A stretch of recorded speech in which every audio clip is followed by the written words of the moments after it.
This story is called Lovebirds. It comes from my collection Animals at Night. 3 weeks after Emil moved in, I came home from my shift to find him in the dark in his underpants. He was wearing the stethoscope he'd bought for a fancy dress party and was settling its drum against the living room wall. "Shh," he said.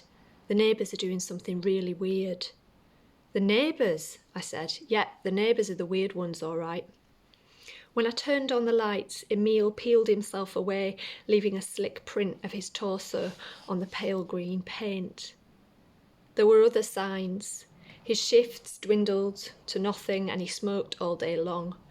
When we went out, he thought people were watching him. When we stayed in, he thought people were ignoring him. He said he had dreams that I would leave him, and he baked bread in the shape of my name. He bought me terrible gifts with all of his universal credit. The last straw was the parrot. "But you love birds," he said. "You've always loved birds." The parrot had a bright pink face and a bright green body, and though we never knew its sex, he called it Lillian. The creature strutted along our sofa and shat in my work bag. Emil talked to Lillian constantly, but she never learned to speak. She took chunks out of the furniture and began to pluck out her own feathers. She went berserk when anyone visited us. One night, when I stepped into the flat after work, she went straight for me, drew blood from my cheek. "That's it," I said. "We can't keep her cooped up anymore. It's cruel." I strode over to the window of our flat and opened it. Lillian fluttered over and sat on the ledge, ticking her head from left to right. "Don't," Emil said. "Please, she was expensive. Just shut the window."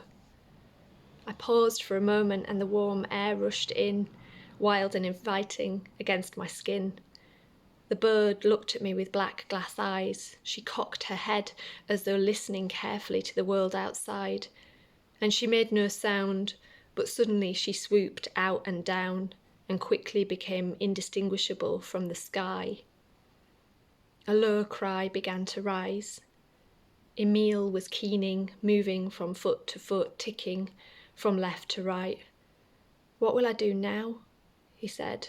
"What will I do now?" Later that night, we leaned out of the window together, smoking cigarettes, scanning the glittering horizon. We'd talked it through.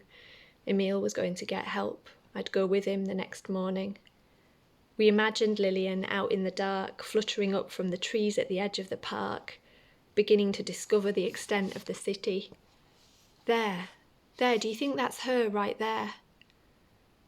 I'd heard stories of brightly coloured birds being mobbed by crows and magpies, but also I'd heard that flocks of feral parakeets thrived noisily in the trees of suburbia.